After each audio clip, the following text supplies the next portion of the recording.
Blog Talk Radio. Paranormal Review Radio.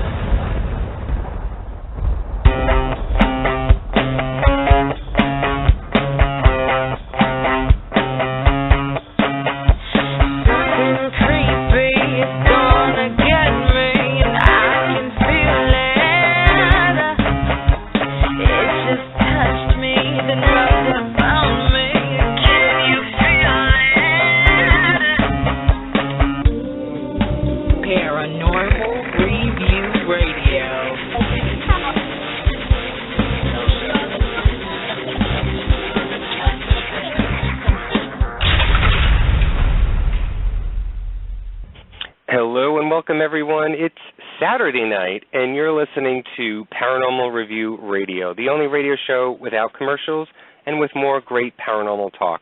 I'm Anthony Agati in New York. And I'm Lucy Liefried in Chicago. Are you ready for a Paranormal Saturday night? We are so happy that you can join us. We welcome all of our regular listeners and those of you who have tuned in for the very first time. If you have a question for our guests or about the topic tonight, please feel free to ask us in the chat room or call into the show at 661-244-9831. We'll try to get to you as soon as we can. Don't forget, you can always send us an email with future topics that you'd like to see on the show, or if you just want to say hi. Our email address is paranormalreviewradio@yahoo.com. And last but not least, check us out on our Facebook show page and our YouTube channel for more information on the paranormal and upcoming shows. You know, we've all talked about and posted on Facebook or even through Twitter, you know, all sorts of hauntings and paranormal stories, you know, the newest video ghost footage or the mind-blowing psychic revelations for the year. But do you truly know how far and how deep the paranormal has gone in our society? Have the events in history that have made media headlines or even events that have changed the course of American life had some connection to the paranormal? I can assure you that your mind is about to be blown apart by our guest tonight and will unravel the real truth to these questions that will make the show X-Files look like a Saturday morning cartoon. William Birnes, the author of some of the most best-selling books in the paranormal market, such as The Day After Roswell, Dr. Feelgood, UFO Hunters, The Haunting of America, and The Haunting of 20th Century America. Mr. Birnes is also the host of Future Theater online radio show at futuretheater.com, along with his wife, Nancy.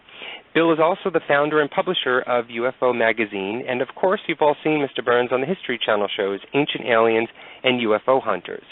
Along with Mr. Birnes, we also have a nationally recognized paranormal expert and best-selling author, Joel Martin. Mr. Martin has written several bestsellers like We Don't Die, George Anderson's Conversations with the Other Side, We Are Not Forgotten, and The Haunting of 20th Century America with Bill Birnes. These two amazing authors and paranormal experts have teamed up once again and have written another fascinating new book called The Haunting of 21st Century America, filled with great intellectual and spiritual awakenings that is currently challenging everyone's traditional belief systems. They both reach back into history and present how the most conservative of governments have based social and financial policy decisions on a profound belief in the existence of the paranormal. If you think you've learned the truth from the history books in school, think again. Please help me in welcoming Mr. William Birnes and Joel Martin to the show. Hi, gentlemen. I believe, Joel, we have you on the line, correct? Yes. Hi, Joel. We're actually having a little trouble getting Mr. Birnes on the line, so I think we'll continue, and hopefully he will be able to call into the show, and then we'll just regroup and continue on, if that's okay with you. Sure. Okay, great. Okay. Welcome, Joel. Hi. Hi. You know what? Everybody always wants to know how Anthony and I teamed up to start this radio show. So people seem to be curious on how things start out. So how did you and Bill meet and team up to write these amazing books? Oh, you know, that's an interesting story because it was kind of very peculiar. My whole life has been very peculiar. Just what you would call odd coincidences, or maybe not coincidences. I was being videoed, being filmed for a Discovery TV show about haunted houses, and the young woman who was the producer-director and I got talking, and I had some ideas that I wanted to do for future books about the history of the paranormal and the history of the presidents of the United States who were involved in it, and almost all of them were. And I said, I just have to find somebody who can represent the book or books. And she said, oh, I think you need to give a call to this man by the name of Bill Birnes, who's extremely knowledgeable and also would represent books and co-author them. And it was as simple as that. And her name was Gay, and Gaylon, actually, Gaylon. And I took her advice immediately, and Bill and I got together about a dozen, maybe more, maybe at least a dozen years ago, and we started to write. And it was like that. It's interesting because you don't know if those things are coincidence or serendipity or fated to be. So I really don't know. I really wonder myself sometimes. Well, from what I understand, both of you just don't blindly believe in the paranormal. You've both done plenty of debunking on paranormal claims in your career. Oh, yeah. Joel, what makes a claim non-paranormal in your eyes? I mean, do you have a set of rules or criteria that you use when you're reviewing claims? Oh, yeah. Well, I mean, after a while, I have a lot of friends who are police officers and detectives, and a good detective will tell you, after a while, you can sort of smell when somebody is lying. It almost leaves an odor, and you can look in their eyes and know something isn't right. It looks fishy, and it's kind of like that with the paranormal. If something doesn't look right or sound right, then it probably isn't right. So after so many years of researching this, because I started doing this a really long time ago, I was about the same age as my listeners were, but in the 1970s. It was a rock and roll station. We were on a rock radio station. And all of a sudden I'm doing this show at night about the paranormal and other controversial and unusual topics. And I started to kind of get a sense that some people were just plain frauds. I mean, you can just tell.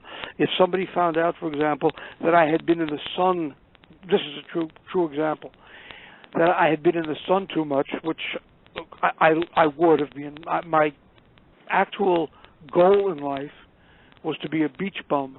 I mean, I just wanted to do nothing with certainly. I had no ambition. Hang on the beach.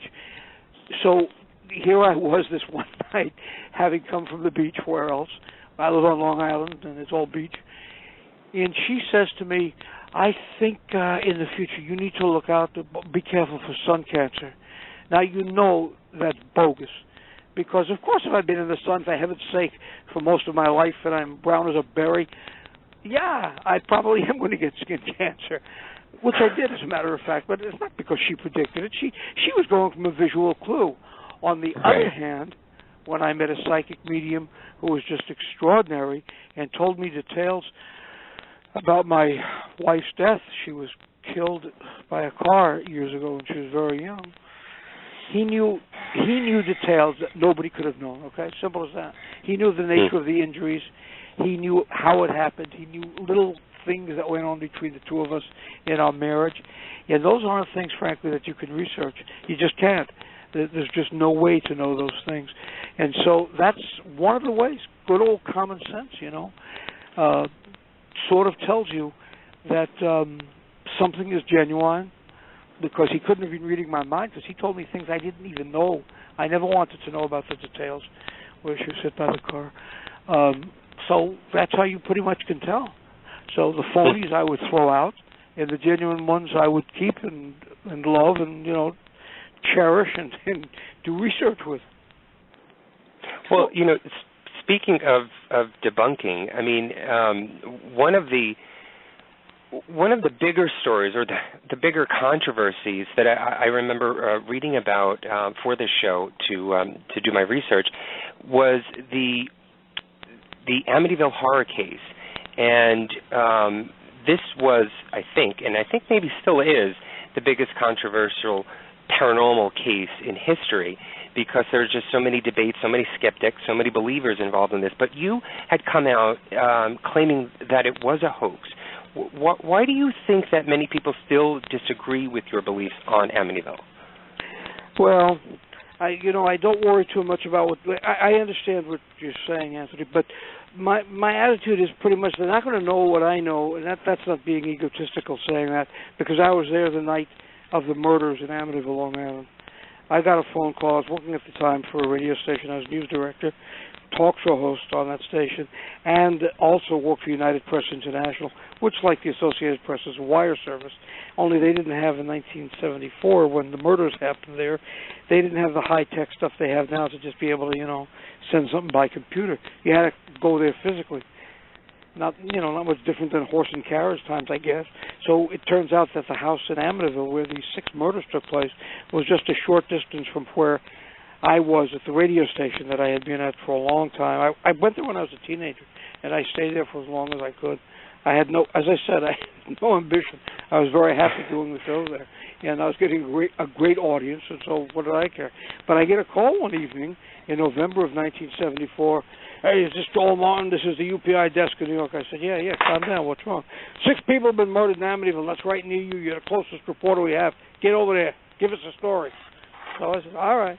So I took my tape recorder, my producer, and off we went to Amityville, 12 minutes away, by coincidence, from where the radio station is, literally under 15 minutes.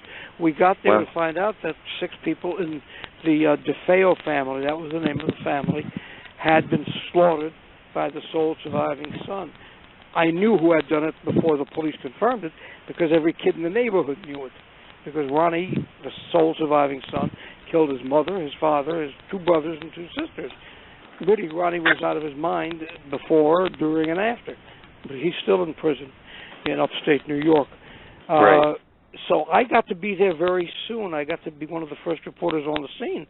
It was a surreal thing. It was terrible to watch, but I watched them take out one of the dead children, and I got questioned by the DA, and because of that, and the number of cops who were there, police officers all over the place, were good friends of mine. They were taking pictures, and I got to speak to people. And so, make a long story short, by coincidence, I guess, again, who knows by what, by the fates, there I was when the murders happened. We finally went home that night after a very long day, and when I got home, my wife and I talked about the whole thing, and I picked up our kitten. We had a beautiful, beautiful kitten that we had. I picked up the kitten, and this is true as God. If some dope who was listening says I'm making it up, point him out to me. I'll punch him in the nose, because I don't lie, and I don't like to be called a liar. I picked up the kitten, and it made this sound. It went, just like that. It died in my hands, literally. Oh, wow. Seriously, it gave a little croaking sound, and it died in my hands. Subsequently, following that, I was friendly with a wonderful parapsychologist who did not believe in the paranormal tremendously, the late Dr. Stephen Kaplan. He immediately sensed that the Amityville horror was a hoax. He thought too much activity was going on in that house.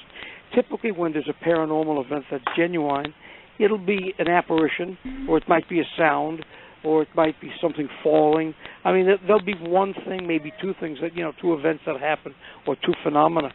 But I mean, when everything starts going nuts, and the doors are flying off the hinges, and the room is oozing with red blood, and there's ooze coming from the walls and the windows, and a demon cat is sitting on the windowsill. I mean, there was so much stuff. It doesn't work that way. And Stephen, but he immediately said, this is not real. But he also predicted it was going to be a huge story. Now, this was early 1975. So I said, well, what do you want me to do? He said, I want you to go on the air, Martin. I want you to do a show about how this is not a haunted house. I said, Steve, I love you, but you're nuts. What am I going to do? Say, this house is not haunted. He said, just say that this is a hoax. I'll fill in the rest. Well, we went on the air, and we screamed and screamed, and he was convinced it was a hoax. But he was also right when he said it was going to become a huge story. There were some demonologists who went in and said it was genuine. There were others who went in and said some things had gone on in there that were real. I didn't have an opinion one way or the other. I had no horse in the race. See, I got paid the same whether I exposed something paranormal as a fake or I confirmed it as being true. Same salary. So I didn't care one way or the other. It made no difference to me. I was raised in New York City. Very little makes a difference to me being raised in Brooklyn. So, right. Where I was raised makes the south side of Chicago look like the suburbs, for heaven's sake. So I didn't really much care which way it went. So Steve came on and he talked about it. And following that, the commotion was unbelievable. And then another family moved in. Their last name was Lutz, L-U-T-Z. The Lutz family. They claimed that all this mysterious supernatural phenomena was going on, and they and the attorney who was representing Ronnie DeFeo, the sole surviving member of the family, who had just mowed down in their sleep 6 of his brothers, sisters, and parents. They were trying to get him a break, make a plea that the devil did it, made him do it, and they would use that as some kind of defense in court. Well, eventually they changed their minds about that, but they did get an idea that if they wrote about all the supernatural stuff going on in this very beautiful Dutch colonial house in a beautiful suburb of New York City, it's a beautiful village, the idea of a book might be a great idea, so that's what they did. They wrote this book, and then they had a falling out. The attorney, whose name is Bill Weber, he had a falling out with this guy Lutz, George Lutz, who lived there. But there were so many people who died after that who were involved with the story. I mean, people still fight with me. I think that what they made up was crap. I really seriously do. I think it was just bogus. But I do think something evil was touched in that house, or something evil manifested itself. For one thing, too many people died young who were involved in that story, and I really don't know why. The district attorney who was handling the case, the ADA, he died young. Steve Kaplan, who wrote a book about it being a hoax, worked 20 years on that book until 1994 and died in 1995, just about 2 weeks before the book came out, published. And there were so many people who died from it. The man who wrote the book, Jay Anson, wrote the story, The Amityville Horror. I knew him. A lot of these folks lived around here on Long Island. And Jay died of a heart attack, wherever I turned. Yeah. And then I'll give you the topper to it. I get with Steve Kaplan's help. I get this exclusive interview nationally for my talk show with Bill Weber, who helped create the hoax, who wants to reveal it was a hoax. He's willing to come on and present all of the facts and evidence if I would give him the time. I said, do I want to? Yeah, no, I don't want to win the lottery. Nah, why would a broadcaster want an exclusive? What, kidding? Of course I want it, for heaven's sake. So I'm waiting there. This is August, I think it was a Thursday night, August 2nd, 1979. I'm waiting with my producer and engineer. We're waiting for Bill Weber to arrive in the studio on Long Island, in Babylon, Long Island, to do the show. Now, I have a private line, and I did have a private line in that office that was attached to the studio. It didn't ring, as you know. People don't understand that phones don't ring in stations, because broadcast stations, they make noise, so they just blink a light. And I'm seeing the light blinking, but I got maybe 6 people knew that number, maybe less, frankly. I kept it just for family. It's going blink, blink, blink, so I pick it up while I'm waiting for Bill Weber, and it's my daughter, my 10-year-old daughter. And I said, Tracy, what's the matter? Her exact words were, Mommy's dead, Mommy's been killed. Oh, my God. And I said, wow. And she repeated it in this monotone. She was obviously in shock, and so was I. Her mother had been run over, hit by some dope who was driving a car who happened to be on dope. Guy was stoned, hit her, and she was killed instantly. And it was terrible. And then Bill Weber walked in just a few moments later, and he said, I don't mean to joke, he said, but you look whiter than a ghost. You're paler than a ghost. Is something wrong? We had never met before. Right. I said, Mr. Weber, it's a pleasure to meet you. I'm Joel Martin. He said, yeah, I know who you are, but what's wrong?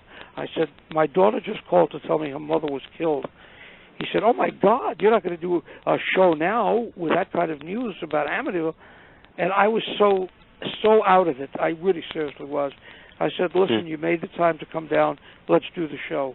And with that, he did nearly 2 hours explaining every detail of how that hoax, the Amityville Horror, was created. That interview has been quoted all over the world. That was the only broadcast interview. There was one in print, and then the one I did on radio with him. And so I have not really associated that story with the best of luck. I try to avoid it where I can. I try to say no if anybody asks. But right. what am I going to say? Wow. I think something was stirred up. I asked an engineer friend of mine at the time who was he was worse than skeptical. If you've ever watched Star Trek, he was one of these logical dudes like Mr. Spock. You know, everything had to make sense. Everything was scientific. Everything was logical, blah, blah. And I said, we had been dear friends in spite of his differences with me about the paranormal. He said it's all bunk and, you know, a couple of other strong words. And I said, all right, listen, I'm not on any kind of mission to convert people, something like that. I'm just curious what you think. To my shock, when I told him some of what I've just told you, he said, listen, if you were in a building or an apartment or a house and there was an open light socket and you weren't sure whether electricity was running through it or not, would you stick your finger into it, wet your finger first and then stick it in that socket? I said, no, man, you could get a shock that way. I don't know very much about engineering, but I know that much. He said, well, there's your answer to the whole field of the paranormal. Now, I was sure he was going to say, this is all BS, don't bother me, I love you, but get away, it's stupid, I don't want to talk about it. He didn't do that. He said there are psychic energies that we don't yet understand, and some of those energies of a psychic or paranormal nature have not yet been studied or explored. I said, John, you've never talked to me this way. Good God. He said, I'm telling you the truth. You asked me a serious question. I'm giving you a serious answer. They may have stirred up something negative in that house by making believe they were going to, by doing a make-believe story. Who knows what they stirred up? And look, this is a house where 6 people were murdered. That alone would produce some negativity, one would think. So that's the story. So all of these years later, I'm still talking about Amityville. I try not to go there. It's true. And it's still going to continue, you know? Oh, it absolutely will. It's going to get worse this coming year, and not because I'm making any kind of psychic predictions, but because 2014 will be 40 years since it happened. So on its 40th anniversary, I'm expecting, on off years, I'm getting calls constantly and letters from people who want me to be on, to have me on. And I usually say no now. I don't want to do it anymore because it is creepy. Too many people I know died involved in it, including my own wife. And like that, whatever. It's not something I want to go near. Now, there'll always be there's some jerk atheist listening right now to you who's going to say, well, it's all superstition. All right, say what you want. You didn't live it, man. I did. That's all. Right. So that's the story. Wow. Yeah. Wow. That is absolutely I just got chills listening to you. But with your permission, I would like to bring on Mr. William J. Birnes. Oh, we have him on the line. Yes. Bill, welcome to the show. Thank you so much for joining us. No, thank you. Thank you for asking. And hi, Joe, again. Hi, Bill. We spoke a couple of hours earlier on another show. Oh, great. I'll let Bill take over now. He has a wealth of knowledge on so much that we have in the new book. Well, Bill, Lucy and I are going to discuss some of your amazing books and the whole idea of, the government belief in the paranormal. But what I wanted to first ask you is your opinion on UFOs. And do you think the perception and recognition of the belief in UFOs have morphed or transformed in the last 50 years? I mean, have we become more relaxed in our belief because of the introduction of, say, new technology advancement on a personal level, that we're more dismissive of, sort of these recent UFO sightings? Well, I think we've been conditioned about UFOs over the past 50-plus years, especially in the 1950s, but we've gotten more blasé about them because earlier in the 50s and 60s, there were so many really incredible stories that the media reported. And then over the years, the media has become more dismissive of UFO stories, except for March 97 in Phoenix. They've become much more dismissive of UFO stories, and the public perception has changed so that now more than 50% of Americans believe that there are such things as flying saucers and that our government knows about them. Well, before we get on to, the other books and especially the haunting of 21st century America, I wanted to also briefly talk about one of your more explosive books. You wrote Dr. Feelgood, which was an amazing book. And it's sort of an expose on the real Dr. Feelgood, Max Jacobson, who gave drugs to all sorts of celebrities and high-profile people, including JFK. I'm sure you received a lot of flack or backlash from this book, but how did the Kennedy family react to this? Well, the Kennedy family really didn't have to react. It's like a standing order at a lab. Right. Basically, if you want to do business with the Kennedys, then you really have to be on one side and supportive of the Kennedy myth. If there's anything that tarnishes that myth in any way, either deliberately or just as a matter of history, then you can kiss working with the Kennedys goodbye. And so that was exactly what HarperCollins told us when my partner Rick Lertzman and I went to them with this book. They were like jumping through hoops. Yes, let's get going. And it was right at the time that we were getting ready to do the pilot for UFO Hunters. So there was the added thing of, yes, the author was going to have a TV show. So, and then suddenly the head of that division called us and said, we really can't do anything to tarnish the image of the Kennedys, who work with us exclusively on books, so we're going to turn this thing down. So it took you this long to put this book together, because you mentioned that it was sort of born at the time that UFO Hunters began to film. Did it take you this long to actually do all that research, or was it just held off for a long time? Well, it was held off during the series, but the book began with Rick Lertzman, who was doing research. He was doing a bio of the actor Robert Cummings. And, Robert Cummings had this precipitous fall from being one of Alfred Hitchcock's A-list movie actors. And being in that very famous movie with Ronald Reagan, Kings Row, back in the 50s. And Cummings had been doing work since, I think, the early 40s. He was in Saboteur and things like that. So, as well as Dial M for Murder in the 50s. And then he had a hit television show. When I lived in Hollywood, I was Dwayne Hickman's literary agent. And I knew Dwayne pretty well. I did the book with him, Forever Dobie. So, about Dobie Gillis and his role as Dobie Gillis. So, when Rick Lertzman interviewed Dwayne Hickman, who was Bob Cummings' co-star on Love That Bob, Dwayne Hickman said, well, you should call Bill, because Bill knows all about the Bob Cummings story, because his godfather is George Burns, and Bob Cummings worked for George Burns and Love That Bob. And so that's how Rick and I got together, was through Dwayne Hickman. So Rick and I talked about this book with Cummings, and I was saying, this is the same doctor who was injecting Kennedy with amphetamine, so we should really expand this to say who was this guy, and that's how the book began in this expanded version. Well, you know what, Bill? One thing I want to ask you. Much of what's being brought forth in the media and in your own books points towards a lot of information that has been withheld from the American people. Just how much do you feel has been hidden from us, and why?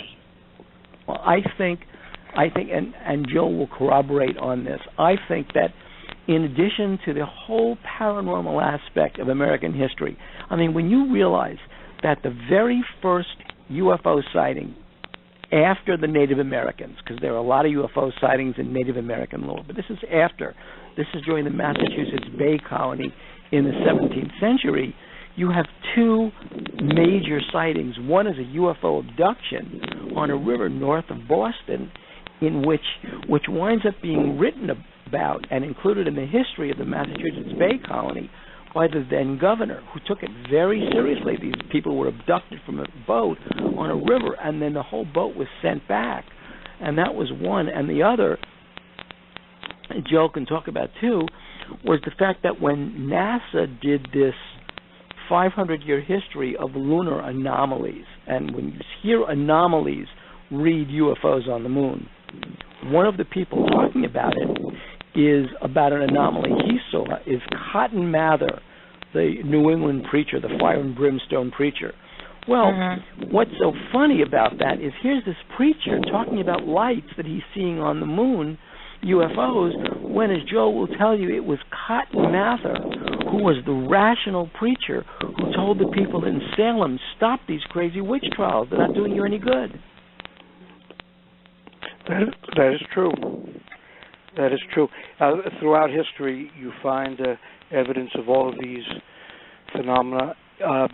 Very, very annoying to me is a recent letter that I read from some debunking group somewhere, I'm not sure what part of the country, but they had the nerve to answer somebody's question in a newspaper article by saying that there is no history of the paranormal, nothing ever happened, and no history exists. Now that's just a bald-faced lie, and you get that from debunkers very often. And the UFO story, you can find it in the Old Testament, of course, with Ezekiel's reel. Some people think Bill would know better than I about the accuracy of that. But it does go back, obviously, to the time that people were on the earth for not a very long period of time. With the Native Americans, lots of stories about that.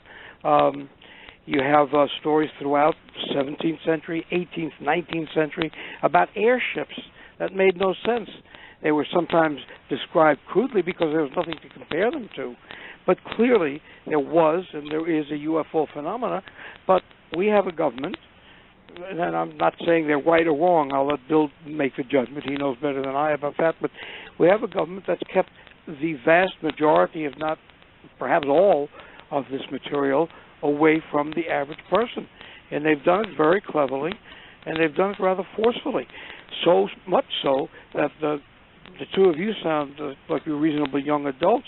So I'm not. That's not to disparage anything, but if you were alive in the 1950s or 60s, early 60s, and somebody talked to you about a UFO sighting or a UFO event, immediately the reporters would laugh at it. They would just have a grand old time making fun of it. Ronald Reagan, when he was president of the 1980s, said something about the only way we'll get this world together is if we all have to fight some force that comes from outside the world, meaning something extraterrestrial. The next day, the reporters and the columnists were having a field day with it.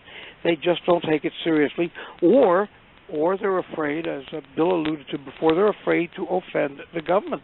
They don't want to say or do anything that in some way will distance themselves from the context they need in government. And the fact is that Ronald Reagan had two separate UFO sightings. That's right. When he was governor of California. Right. Once he was flying over the Mojave Desert on his way to Sacramento, and he asked his pilot to chase a UFO, and he reported that sighting to the Sacramento bureau chief of the Wall Street Journal. And another one he was driving down Pacific Coast Highway, PCH, and he and Nancy saw a UFO over the highway go out into the Pacific. And he told his friends at the party for William Holden, and Lucille Ball put this in her biography. So there's a whole history of the paranormal in America, from all the presidents who've seen ghosts in the White House. The most haunted house in America is the White House, all the way up to George Washington's vision at Valley Forge, to George Washington showing up at the Battle of Gettysburg, to Abraham Lincoln, the most psychic president, but even Harry Truman, who mentions seeing Lincoln walking the halls in the White House, and Dwight Eisenhower, who encountered Abraham Lincoln in the White House. And in fact, when Julie Nixon and David Eisenhower, the grandson, Julie Nixon, daughter of Richard Nixon, and David Eisenhower were on the Colbert Report, they talked about ghosts at the White House, openly and freely. Yeah. Wasn't even President Reagan? Wasn't it even in the media or reported in the media that he used psychics? That's exactly true. Nancy, after Hinckley's assassination attempt on Reagan, Joan Quigley contacted Nancy Reagan and said she could find a way to protect Reagan for the rest of his presidency. And so she did his chart and began advising Nancy on what times to do things that were most propitious. So it's as if Reagan was the pharaoh and he had a soothsayer. Mm-hmm. And she would advise him, the plane should leave precisely at this time, Air Force One, and you should have this meeting precisely at this time. And it was so precise and so odd that when George Bush he was vice president, asked Michael Deaver, who was Reagan's chief of staff, why these crazy hours?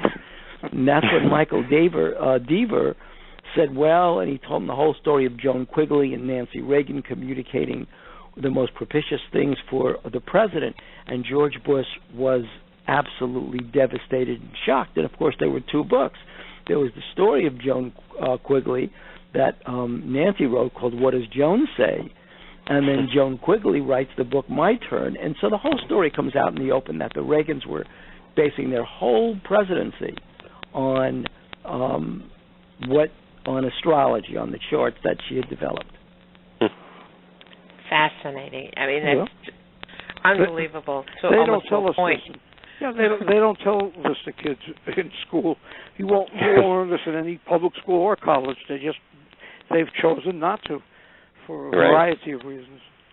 And somebody's got to tell the truth, so we're trying. Well, Joel, do you feel that the average person believes more than what we think when it comes to the paranormal? Is the mainstream media really totally ignoring what we believe and what occurs? No, this is a very good question. Frankly, yes, the public believes a lot more than we would ever suspect. People are having these experiences constantly in the millions.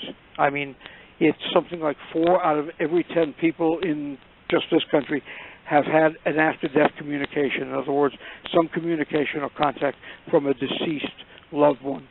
The UFO sightings have gone on for so long, as we just said, that they probably number in the hundreds of thousands, maybe millions, who knows. And the same with seeing apparitions. The same with seeing or having the sense that something is around, even if you can't see it, the presence. The idea of a haunted house, the idea of ESP, the idea of a mother knowing what's happened to her son who's 2,000 miles away just at the exact moment that he gets into a motorcycle crash.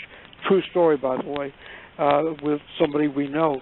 She got sick to her stomach with the worst pains just at the moment that her son got into an accident, a terrible motorcycle accident in Arizona, and she was in New York. So, yes, people believe it, that they're afraid they're going to be made fun of, so they won't say it. They're just too frightened, because the mass media has always taken this terrible elitist attitude. Oh, well, that can't be. If Barbara Walters makes fun of it, well, so we must also. And the fact is that thanks to the cable TV networks and to internet shows, radio and TV, you now, I think, are getting more people to understand that there is something really going on. I think people are less afraid to talk about it now than they used to be. Definitely. Don't you think so? I definitely think so. I think, with the technology that we have now, communication is far more advanced than it was 50 years ago. And I think with the advancement of that communication, you've got more people talking and finding those links of, you had a UFO sighting. Oh, great, so did I. And it stirs up that conversation, and it builds the groups. It builds that confidence in the people to further that discussion. That's what I think. Exactly. I think you're absolutely right.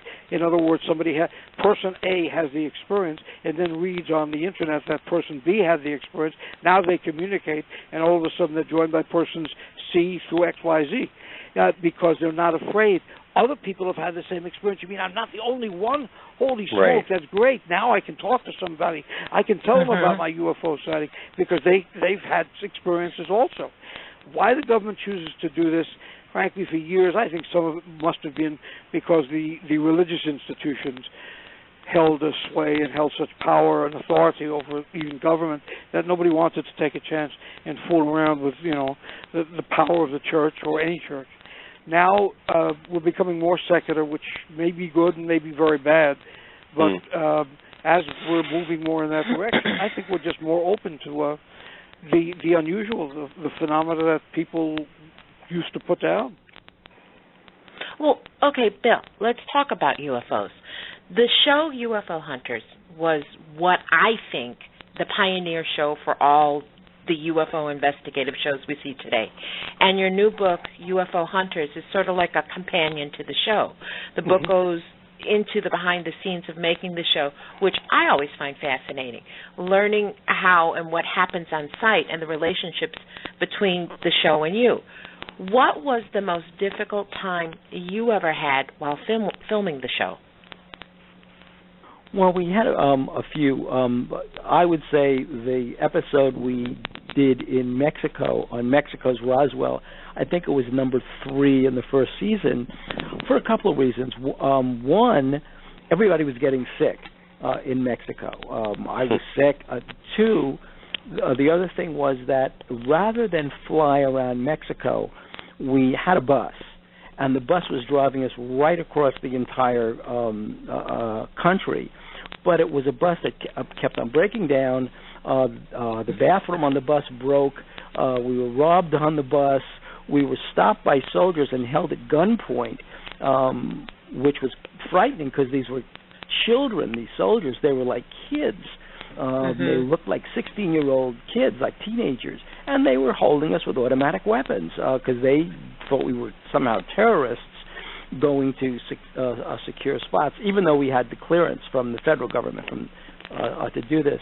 And so they're holding us outside the bus, and there's somebody in a machine gun nest at a checkpoint really pointing 50 cals at us. And the only way that we got off the hook with them, because they were going to take us in, they were going to detain us, was with all the equipment we had too. Remember, we had 2 cameras and things like that. So before, back in the early 2000s, I had been part of the Spanish translation book for The Day After Roswell with this guy, Jaime Maussan, who was like the major newscaster in Mexico, and he did a lot of UFO stories. So when the soldiers saw pictures of Jaime Maussan and me on the same book, they find, okay, fine, let him go. And that's how we escaped a lot of this stuff. But so we were in the Cayambe Desert. We heard some incredible stories. Then on the way back, there was a customs kiosk that was not staffed. Nobody was in it. So we figured, you walk by, it's fine. What we hadn't done as the plane was boarding to get us out of Mexico City was get our exit visas stamped. No stamping, you don't leave the country until you get it. And that was the last flight that day. So we had to run all across the airport at Mexico City, get everything stamped while the plane was boarding. And then, I still remember this, what we did was we commandeered one of those carts. We threw the person off the cart who was driving it around. We commandeered the cart, loaded the whole staff on the cart, cameras too, and we were running. I mean, I'm not a spring chicken. We're running all over the airport. And we put the cart in high, and we're screaming at people. They were like fleeing our path just to get out of the way, and we literally drove right up to the on-ramp of the plane, got off, and got on the plane. And that was how we got off Mexico City at the time. Is there film of this? No, we were too. And besides, the cameras,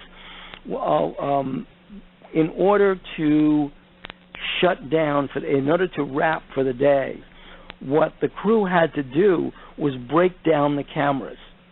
So in the morning, crack of dawn, they'd be up limbering the cameras to getting them ready for the day. After the last shoot, they would take them apart because any one thing wrong with one of those cameras could destroy a whole day's worth of shooting. Well, Bill, UFO Hunters, I have to say, was my favorite show. I watched it religiously. Even I remember my dad even calling me up, and because he's a great fan of UFO investigative. I mean, I got him hooked on it years and years ago. But I had recently heard, and I never knew that there was this interview actually existed. I heard an interview that you did with Whitley Strieber, where you talked about why the show UFO Hunters is no longer on the air. Can you share a little bit about the controversy or the issue that surrounded the reason why UFO Hunters is no longer, on the show, on the air? Well, there were a bunch of reasons that all came together. I mean, one was that that the network itself was changing out under us. UFO Hunters kind of bridged two types of History Channel. One was the History Channel that had done so many shows about UFOs called UFO Files. I'd done about 7 or 8 of those shows. Right. UFO Files was a very inexpensive documentary. A crew of, let's say, 3 people would show up. One was handling the camera, one was sound, one was the director. They'd set it up, they'd shoot you on the spot, they'd pack it up, and they'd go home. I figure that might have cost it was very inexpensive to do. And that was UFO Files.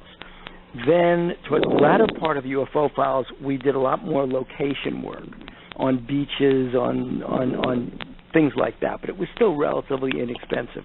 Once UFO Hunters started, the budget shot up, and the final season, the budgets were huge because we spent so much time in Europe.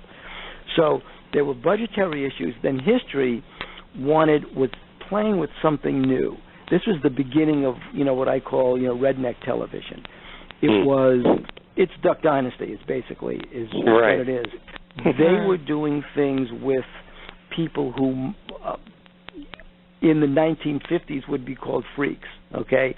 They were people you would not see every day. They were these strange families. They were trailer park families. They were hoarders. They had all kinds of things going on for them that were different from the viewing audience, right? Trailer park TV. And I'm not dismissing it. Or what I'm saying is there was a total change from things like storage wars to porn wars to American pickers to ice road truckers, and finally to a thing like swamp people, right? Duck Dynasty. That is what the networks were looking at as the next really big audience show. So they spun off a network called H2. H2 had the lower budget shows, and they were looking at us to move, but we were different. We were a hybrid show. We were a show that was in some respects like Ice Road Truckers, very minute respects, but it was a show about 3 people organically coming together to do stuff.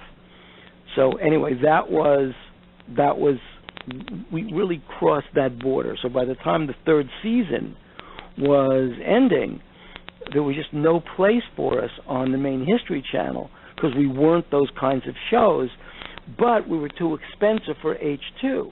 And they were starting up a show that we'd started on our network, on our series called Ancient Aliens. And I was in Ancient Aliens for 5 years. But the thing about Ancient Aliens was their first episode was exactly our first episode in season 3. It was the flying Mesoamerican sculpture, a piece of art.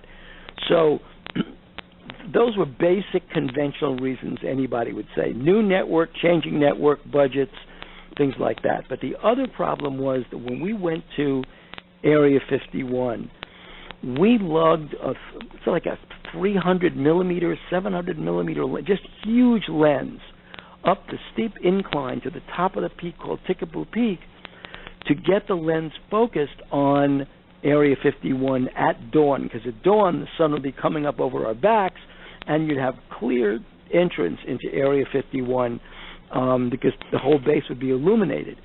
One of the things we found was this huge, it was almost a berm-like hangar going across much of a runway.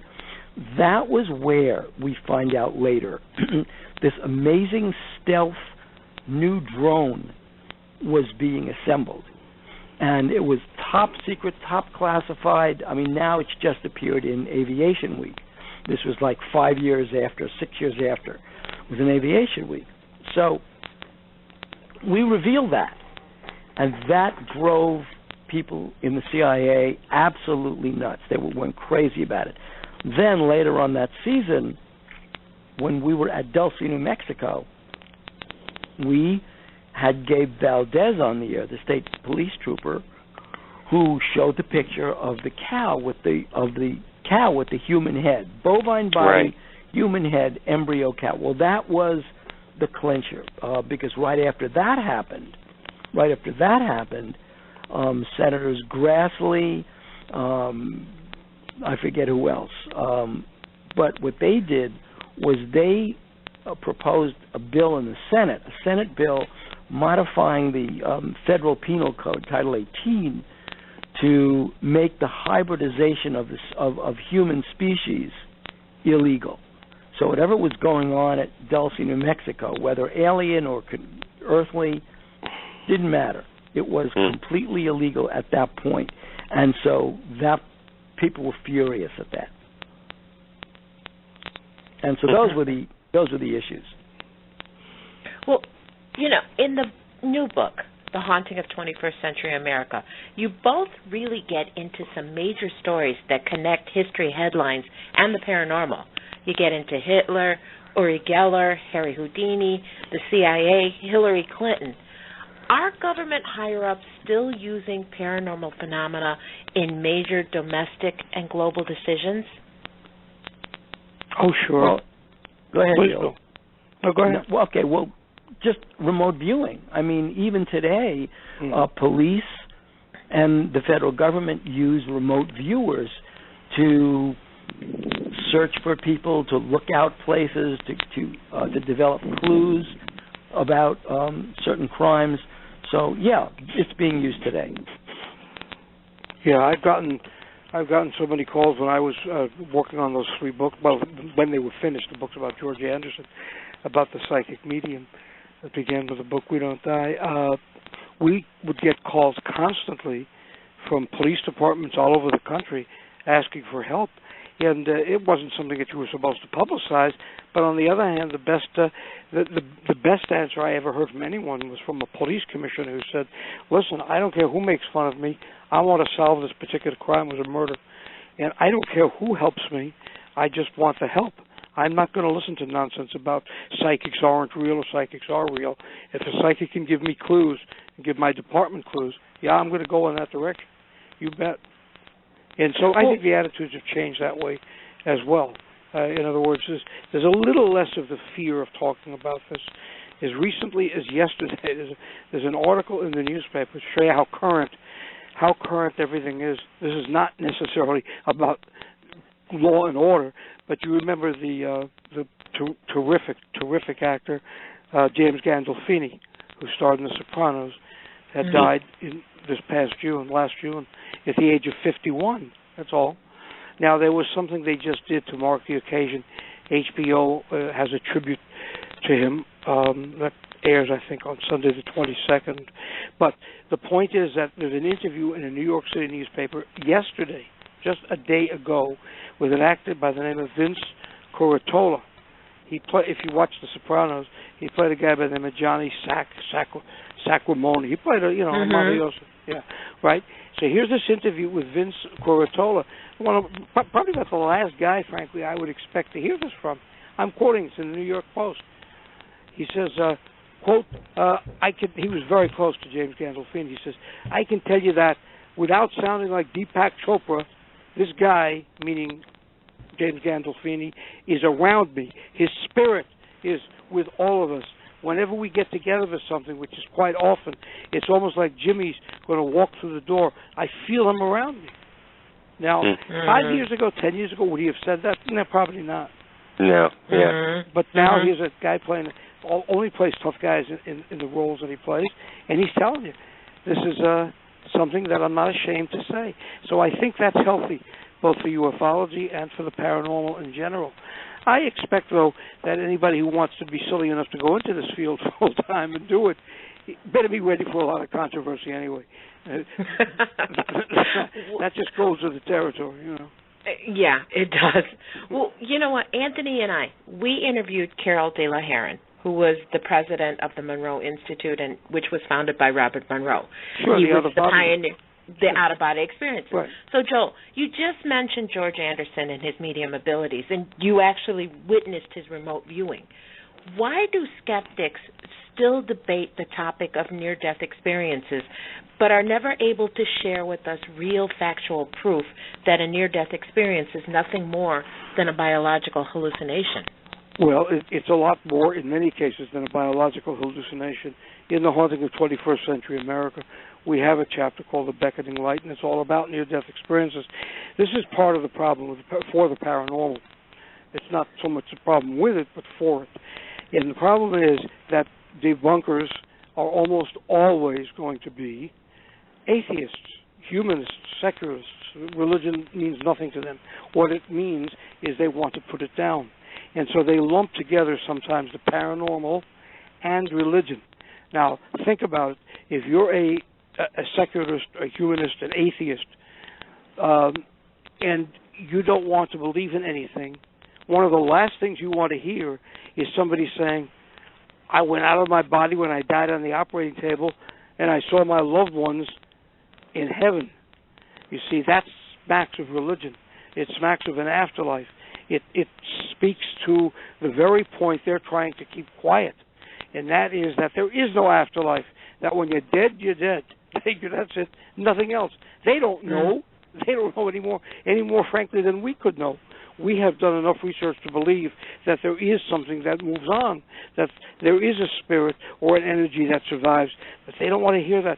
So a lot of this had to do with the anger of the atheists, and at the same time, you have also fighting you many of the fundamentalist religious people. Although they do believe in near-death experiences, and they will tell you that when you go to heaven, what you're seeing then is Jesus Christ. So it's coming at you from both sides, from the far left and the far right. Boom, boom, boom. So you got to really keep a focus and try to understand that. What makes the near-death experience so important is that so many of the people who have researched it, Ray Moody and the late Elizabeth Kubler-Ross and Melvin Morse and Kenneth Ring, they're all MDs or PhDs. These are all, in other words, people who have doctorates in sciences, not the advanced degrees that Bill and I have. Well, I shouldn't speak for Bill, but for me it's in the humanities. So, for me it was in teaching, which is good for nothing. But for them, frankly, who studied medicine and science, they're the people who researched the near-death experiences. They're not the people who just stopped off on the street corner and said, I'm going to write a book. It doesn't work quite that way. And so you have a phenomena that goes on, the near-death experience, in which people are seeing things when they're supposedly clinically dead that they're not supposed to be able to see. How does a guy laying on an operating table report what's going on in another room, or seeing the top of a tall cabinet, or seeing a little birthmark on the top of the surgeon's head when he'd never seen the surgeon before, and he can describe a birthmark where the guy has a bald spot, that kind of thing. So something is happening beyond it being just the chemistry of the brain doing some magic trick. It's not that at all. Well, okay, so the term New Age, it's associated with occult and metaphysical subjects, and we now talk about an age of an awakening. Is there really a difference? I mean, hasn't mankind been experiencing an awakening of some sorts all throughout history? I think so. I mean, yeah. Please, I think so. That, yeah. Now, first of all, each New Age brought about a whole new kind of awakening, given the culture, and this goes back really all the way into the Dark Ages, right around the year 1000, for example. Right about the year 1000, as we approached it, the world's population had a sense that something big was up. Okay, they didn't know really what it was. They, of course, didn't stand on mountaintops looking at their wristwatches, but their attitude was something big was happening, and the run-up to that millennium, the year 1000, there's the monastic movement in Europe, right? The founding of all the great monasteries. There is the establishment of Islam. at the year 600. And this goes over the whole hump, and so there was a spiritual awakening then. As we approached our own millennium, modern times, there were a whole bunch of things. There was the rise of evangelical Christianity, which was a reaction to things happening for the most part in. This was a reaction to things happening for the most part in the Summer of Love. That whole, the hippie movement and stuff in the 1960s and 70s. There was a reaction to it among evangelical Christians. So there was a form of a spiritual reawakening. And, of course, the whole business of remote viewing and remote influencing, and even the military got involved in this. This is the whole run-up to the new millennium, to our millennium. So, yes, there are a series of spiritual awakenings, kind of macro awakenings, and that, as Joel can explain, throughout American history, there have been these surges in spirituality. The great movement in the late 19th century, these were really important. Washington and Franklin and our framers and founders, they were, in their own way, they were New Agers. They believed that that people lived in other worlds. There was a very important book in the late 17th century about all these different worlds people lived on. Washington and Franklin and the others were deists. They believed that didn't matter what you did, God was in his heaven and everything was all, straightened out. So there's very little you had to do. There was no implication of divinity for things you needed to do. They were very progressive thinkers. So that was a whole new age, and then there was a new age in the 19th century, and we are in another form of new age. Absolutely. The first new age, at least in American history, starts, just as Bill said, in the 19th century, when there was a revival of interest in religion. And really once it started to blossom as new movements, new religions, Mormon being just one, Seventh-day Adventist being another, in this country, there were people who also believed that spiritualism, the idea of communicating with people in the afterlife, loved ones who died, that was spiritualism. In that was, of course, viewed as a religion. And so you had this tremendous burst, as Bill said, in the end of the 19th century, the last half of the 19th century, the 1800s, in spiritualism, in seances, and communicating with the dead. A lot of it proved to be fake. A lot of it proved to be not true.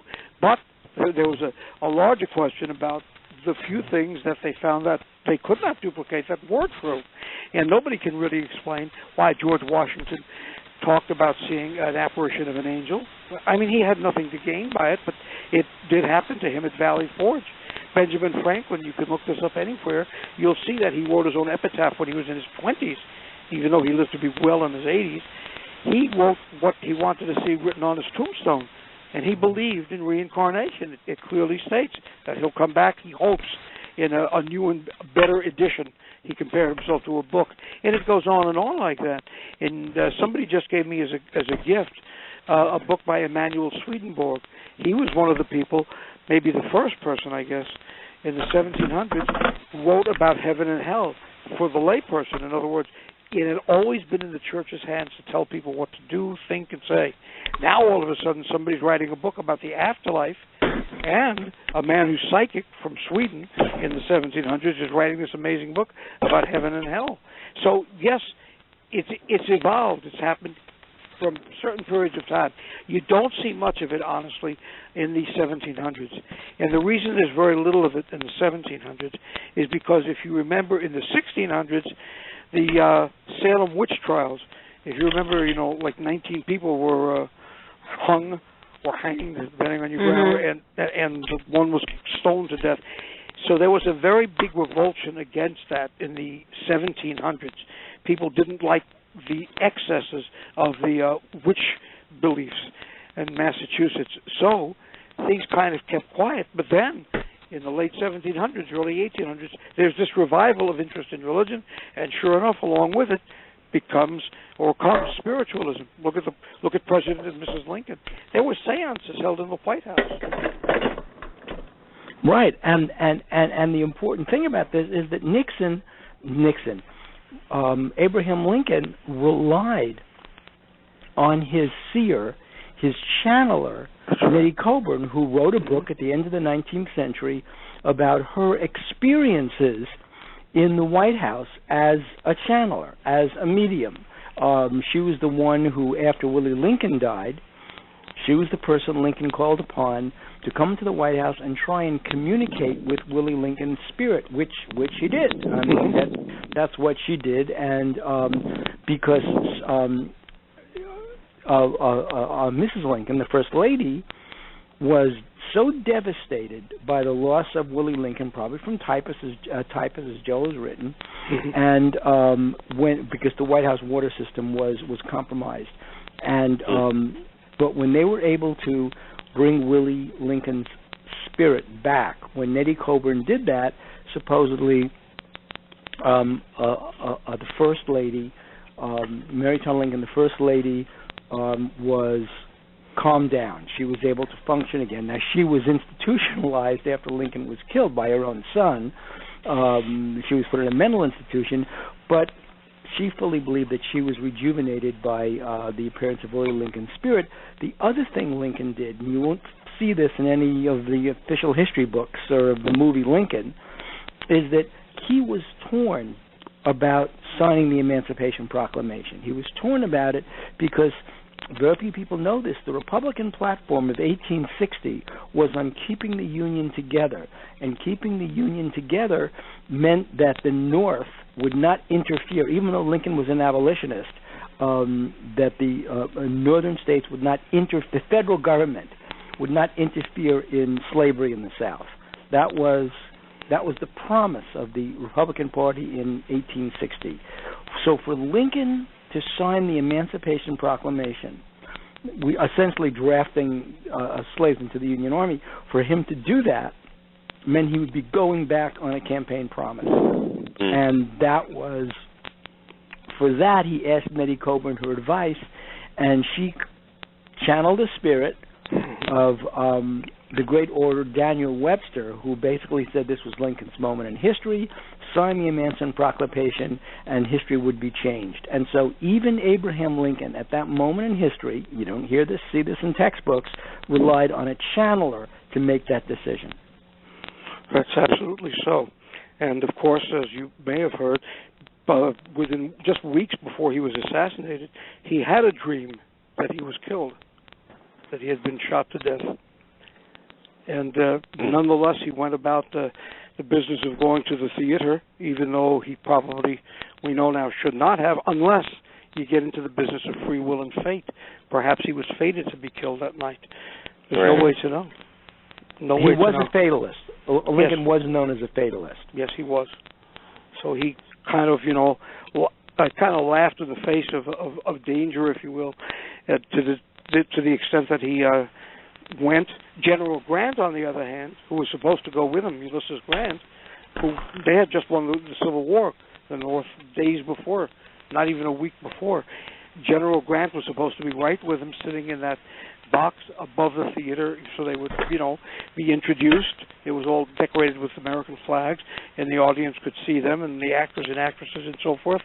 And there he was at Ford's Theater, but General Grant's wife, Julia Grant, had a premonition, a very, very strong premonition, that if she and her husband went with the Lincolns to the theater, there would be something terrible would happen.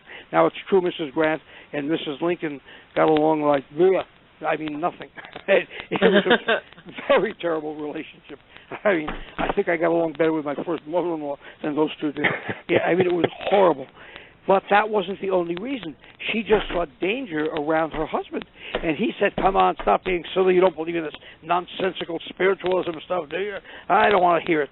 And she kept nagging him. They didn't have the communications that we had today. But she would send a courier with a note to his office. She would telegraph a message. And she kept doing it to the point where she said, hey, Either you do what I tell you, or you're sleeping on the couch tonight, okay, that kind of thing. Julia Grant, she was a marvelous woman, and really, she convinced him not to do it. So they didn't know how to make an excuse to President Lincoln. They said, oh, listen, we have to run to our children who live in New Jersey. And they did. They got on the train, and they headed off towards New Jersey. When they arrived in Philadelphia, heading north on the train, that's when they heard that President Lincoln had been shot. And Julia Grant absolutely saved her husband's life because they found the list of names that John Wilkes Booth had planned to kill. And among them, besides the President of the United States, Abraham Lincoln, was Ulysses S. Grant. So if we talk about the part that the paranormal has played in American history, it's played a great part. Absolutely. I mean, for everyone who's listening tonight, I mean, everything that we've been pretty much of what we've been discussing this entire night is only just scratching the surface of what you can find in the book, The Haunting of 21st Century America.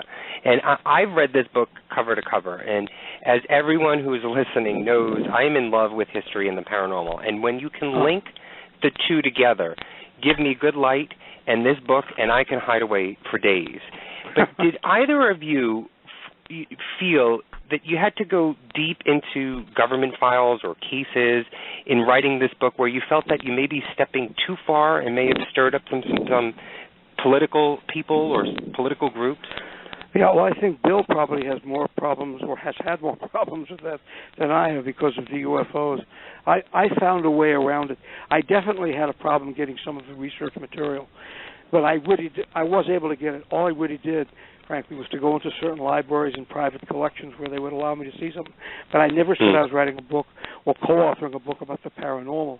So when I went, for example, to a very, very wonderful library that's got all kinds of material about the colonial leaders of this country, it's in Pennsylvania near New Hope on the Delaware River. The first time I went there and I said something about what I was doing, they looked at me like, yeah, sure, pal. All right, get out. No, without just those words, I felt very uncomfortable, and you knew they weren't going to do very much to help you. I went back the next year because we were only there in the summers. I went back about a year later, and I said, yes, I'm writing a story about the presidents and the founding fathers. I wonder if you could just give me some information about President Washington or General Washington. And I said nothing about the paranormal. They couldn't have been nicer. And I'm sure Bill has had plenty of experiences like that. American history is so replete with stories of the paranormal, from the founding fathers all the way to Bill Clinton, right? That it really pretty much is history on the surface. I mean, I'm sure that Hillary Clinton, if she's reading the chapter on her seances, I'm calling them seances, they could have been meetings, they could have been channeling sessions with channeler and medium Jean Houston, she might feel as though we're being unfair by bringing that up when she's contemplating running for president in 2016. But the point is, Hillary Clinton, during her husband's term in the White House, invited this medium, Jean Houston, it's a well-known story, in to channel the spirit of Eleanor Roosevelt, whose own husband, Franklin, was also the object of a vast right-wing conspiracy. They tried to assassinate Franklin Delano Roosevelt in 1933. Then there was a coup planned against him. He was looked upon as a radical, socialist, crazy president who would destroy the United States. He was packing the Supreme Court. He was passing all this New Deal legislation, passing Social Security. This was a horrific thing. So Eleanor Roosevelt was her husband's buffer against this right-wing conspiracy. They feared him so desperately coming into office. Well, that's what Hillary Clinton chose to do when she realized the conspiracy. Now we know the nature of that conspiracy. It's not a conspiracy anymore. That the nature of that challenge, very anti-progressive. So that was Bill Clinton's and Hillary Clinton's experience. And, of course, Bill Clinton had a near-death experience. He was getting his quadruple or quintuple bypass surgery. He was on the operating table, and yet he was able to describe events and conversations in the operating room when supposedly he was clinically dead. So he was on life support machines, heart-lung machines. So this is even Bill Clinton. Well, what do you both hope that your readers take away from this book, or even all of your other books? Bill? Well, for me, it really was what I also said in the first book Joel and I did, that American history deliberately marginalizes any story dealing with the paranormal, anything unconventional, and not only marginalizes it, simply overlooks it. So all the way from President Kennedy and methamphetamines to UFOs that might have crashed at Roswell in 1947 to Ronald Reagan's infatuation with astrologer Joan Quigley's predictions, all the way up that there is an aspect of American history which tends to rationalize everything and make it conventional, even though at some moments of great crisis, like the Battle of Gettysburg, there is a weird paranormal story that affects the outcome of that particular event, and Americans don't know about it. No, we're never taught. We did the research, Bill and I, and basically, we're very simply put, so many people, soldiers, saw the spirit of General Washington leading the troops at Gettysburg. Now remember, George Washington died in 1799, and we're now moving ahead to 1863, the Battle of Gettysburg. So this is like 64 years or something around that since George Washington died, and there were so many reports of George Washington's apparition leading the men, inspiring them, because if the North had lost at Gettysburg, what would have happened is that the South, the Confederate armies, would have broken through and into the North.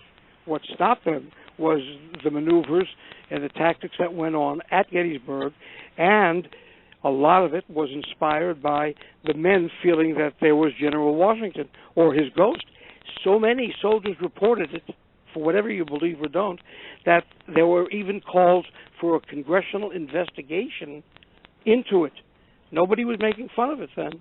They wanted to know more This was the battle, the very famous Battle of Little Round Top, right, in which the Union troops saw this white figure on a horse, right, leading this charge that was nearly a suicidal charge, because the Union troops on Little Round Top had run out of ammunition, and a Confederate unit was coming up the hill. So they were led by ostensibly George Washington down the hill into the teeth of that Confederate army, who said they never wanted to meet those Maine boys again. These are the troops from Maine. They were so defeated by them. That blunted a tactical move to take the hill Little Round Top to protect it for Pickett's cavalry. And so the South never broke through. Yes. Yeah, the South never broke through. No. So, Joe, what do you want people to take away from these books? Frankly, I've always been I'm kind of a strong First Amendment person. I mean, I dislike people. I kind of despise people who don't want to favor freedom of speech, the idea of discussing things. I don't like that censorship, whether it's constitutional or otherwise. I just don't care for that. What I want people to know, or to believe, or to at least be open to, is that there is so much more to our history, to our lives, to our ancestors, than we've ever been taught or ever been told. And for me, it became a matter of just knowing these things happen. I don't want to read. I was a teacher for a long time. Bill, too, had taught.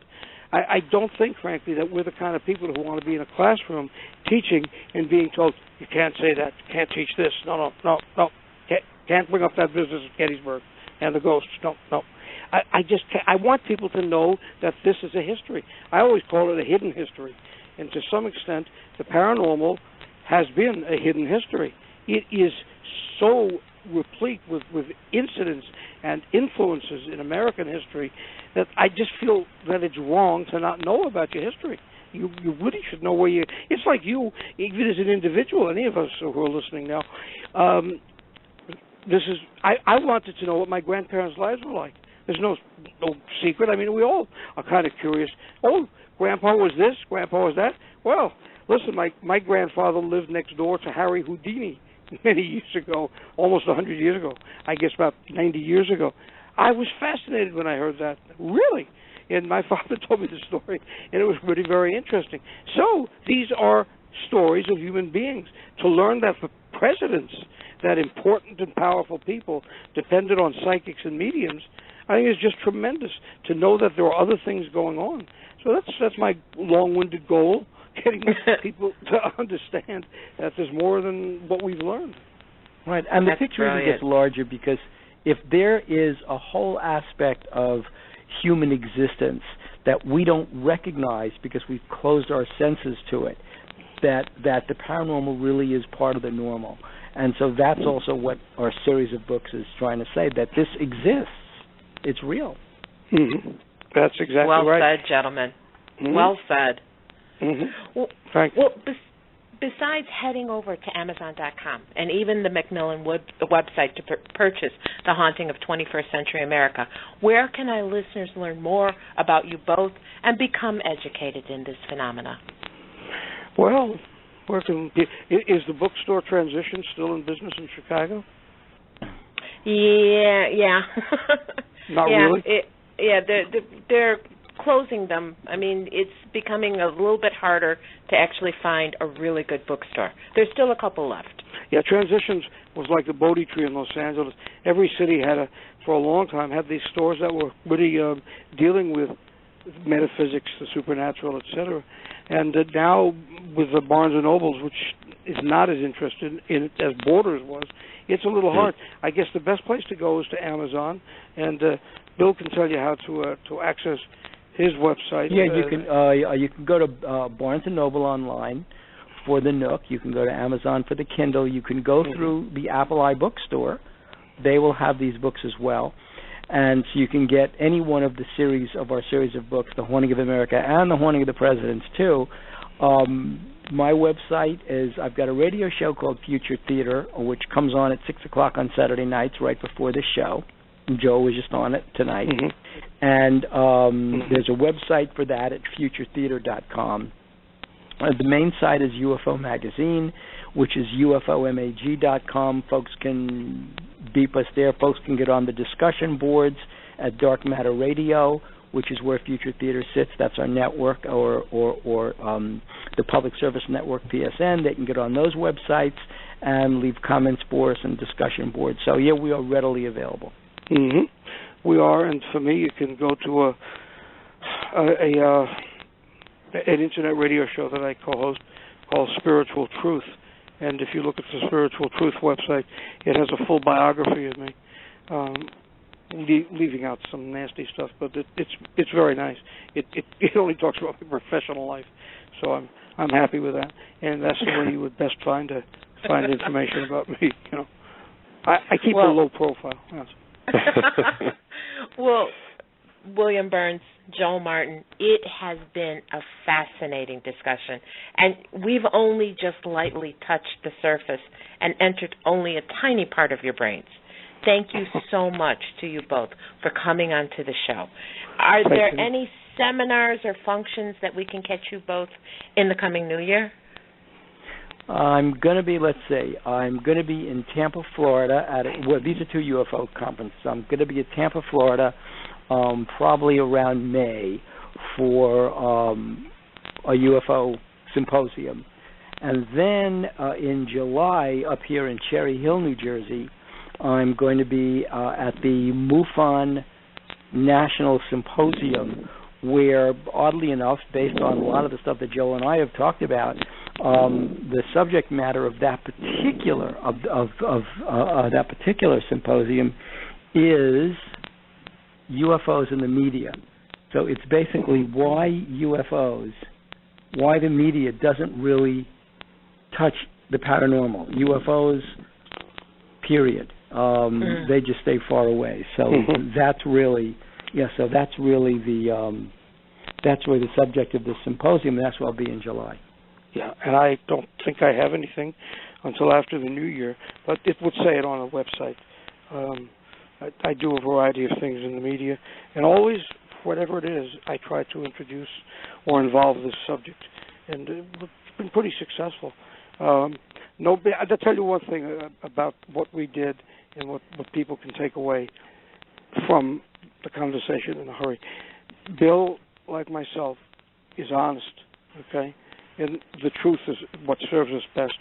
Nobody's debunked us, and nobody will, because you can verify anything we say, and we're very careful to be honest and truthful.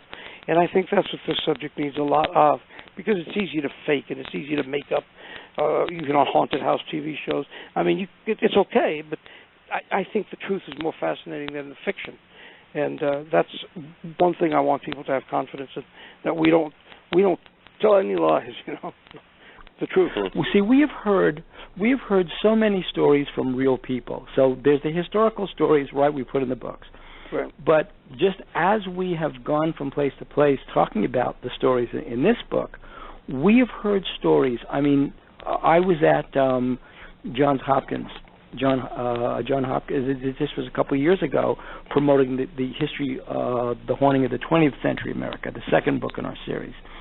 And we're in the bookstore, and this security guard, this campus cop, begins telling a story when he was in the Baltimore PD, Baltimore Police Department, of a ghost. And the people in the audience were more riveted by that story of the ghost this guy encountered.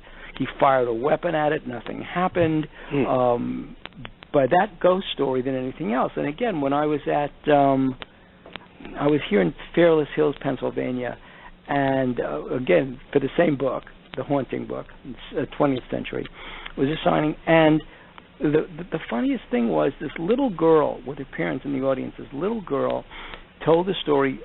South of the Philadelphia airport is an old Revolutionary War Army fort, and it's right on the Delaware Bay there. Mm-hmm. And this little girl walks into there was an underground prison. It's now a kind of a National Historic Monument.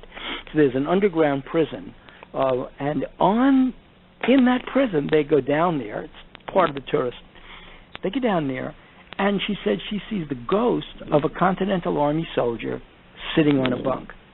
I mean, and she tells the story as if, it happened the other day, it would happen the year before, and she's perfectly calm about it, perfectly natural. It was a ghost. Her parents saw the ghost. She saw the ghost. It was a ghost. Same thing happened when we were in England in this 16th century. There's a 16th century, essentially it's a bar, right? It's a 16th century tavern. We were having dinner there, and the manager that evening on that shift told a story of the ghost that's in the basement in the coal bin of this tavern, and that he was a long hair. He was one of the Cavaliers fighting the Cromwellian army at the beginning of the interregnum, the beginning of between the two, Charles I and Charles II, and he was killed by Oliver Cromwell's soldiers, and his spirit is still in the basement. And I wanted to go down and film, and the crew said, "No way, we're going into that cove, and let the ghost be happy. This is a show about UFOs, not ghosts." And I was desperate to go down, but we were leaving. And I can tell you scores of these stories of real people telling real stories about their encounters with the other world, with the paranormal. That's right. You will speak to people. The strangest one that happened to me, it's happened a couple of times actually. I've got thousands of these things on file, people's case studies. But I was reading a book about it one day while we were having lunch at a restaurant, and the waitress said, "Excuse me, I don't mean to be rude, but are you reading a book about near-death experiences and some other phenomena?" I said, "Yes." She said, "Would you want to hear mine?" I said, "Excuse me." It's the truth. Said, really, in a restaurant Bill would know called Ben's, which they serve kosher delicatessen, and it was a very nice. Ben's, sure. Right. And she says, "Can I tell it to you?" I said, "Sure," and I took the notes down. And that'll happen every day if I wanted to. People always having experiences of a paranormal, metaphysical nature, and so the truth is the best thing that goes with us. that's what we want to do. Share it, just as Bill said, and have. Hopefully, people understand there's a little more to this world than we'd like to believe. Well, thank you both for sharing it. Thank you for being here. Bill, Joel, we both wish you a wonderful holiday season and a paranormal New Year. Thank you. And to thank you also. very much. Thank you. Thank you, Bill. Good Thank night. you, Joel. Have a great weekend and good night. Thank you. Good night. All right, you don't even have to speak because I already know what you're about to say. We have to go to Gettysburg and investigate, right? That was the second thing I was going to say. Okay, what was the first thing I want to say is that was probably one of the most fascinating interviews I've ever listened to. I could listen to them for hours. You just think about it. You know, we covered a lot. I mean, they're a wealth of knowledge, and I mean, we only asked maybe about 10 questions, 10 or 12 questions, but the amount of factual information and the charismatic way that even the both of them were speaking, I wasn't even paying attention to what I was going to discuss as the next topic. I was so enthralled with what they were talking about at the moment that a lot of times during the interview I actually lost track of where I was because I was trying to think of more in-depth questions, but then also we have this time thing that we have to abide by. But I've always been a fan of Bill Birnes, always. This is the first time I've ever talked to or met Joel Martin. And, we've had Bill Birnes on the show before. And, again, he's always a wealth of knowledge. And it's just fascinating to just pick and touch a little bit of his brain at each of the times that we have spoken to him. And this book in particular, and I just said it before, and you know me, Lucy, when you put history and paranormal together, I swear to God, you will not hear from me for days. This just fascinates the hell out of me. I love it. Well, you know what? I had read the first two books, the Haunting of the Haunting of America, all of those, and I had been fascinated by this. But listening to them both, this subject never, ever, ever gets old for me. I mean, it's like I got to pinch myself that we were actually talking to these two and what they were sharing. I mean, it is so true what they were saying. I mean, there is a parallel history in this country, around the world. There is a parallel history. There's the history that we have on the outside that's presented to us, and then there's this hidden history of the paranormal. And everything that they've mentioned, I mean, yes, we're probably coming into this new awakening where we're able to talk about it more and we're able to bring things to light. But all of the things, I mean, this is not something new. And both of these gentlemen just illustrated it so beautifully that these things have been happening all along. It has been happening in all levels in this country, from the normal everyday guy to all the way up to the White House. The paranormal exists. It exists. And there's those of us that we know it. We've always known it. But I think more people know it and realize it than they've ever let on. And the things that just the few things that they were talking about today that was fascinating. I mean, with Lincoln and with Bill Clinton and Reagan, all of these things. These are our leaders. And the paranormal factors into their lives and the things that they were doing. This was amazing. This was an absolutely amazing night. You know, some people, if they're listening to the show right now, are probably thinking or have been thinking, excuse me, throughout the entire conversation and interview that we just did. You know, you talk about history and you talk about paranormal. Typically, those are two different topics. And when you bring the two together, people tend to say, well, okay, yeah, you know, Reagan had a psychic involved in what decisions he was making and how he led his not so much led his presidency, but led his daily life and so on and so forth. And people may get the perception or the idea or the thought in their mind is, okay, what's the value in understanding and knowing how the paranormal has been sort of intertwined within history, and how political higher-ups and figures and even celebrities have used the paranormal in some form or another. What's the value in it? And here's what I say to that. Because, yes, history itself is the fact. Abraham Lincoln was president, George Washington was president, here's the battle at Gettysburg, and so on and so forth. But when you're able to capture and understand that parts of some major decisions that this country has gone through, some of the major battles that we've fought, some of the difficult, I guess, terms within some presidents, within some government officials, had some relation with the paranormal. And even though the idea of, okay, a psychic may have helped this person, or if remote viewing was used in this sort of government case file, to me, the paranormal brings it on a personal level to you. I may not be explaining myself right. Let me start over again.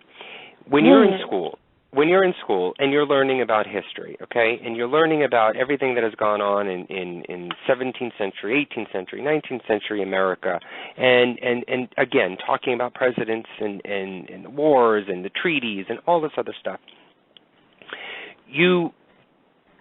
maybe this is myself, and maybe you can answer this along with me, Lucy. It sort of created a distance between myself and the happenings that were going on, or the incidences that I was being taught in school. And so I was more of a viewer, I guess you would say. It's almost like watching a television show. You're hearing the stories that have gone on in history, but you're not making a connection to it, because the major thing is you were not around during that time. For the most part of the history books, you were not around during that time, so you can't connect to it. You're not able to understand it.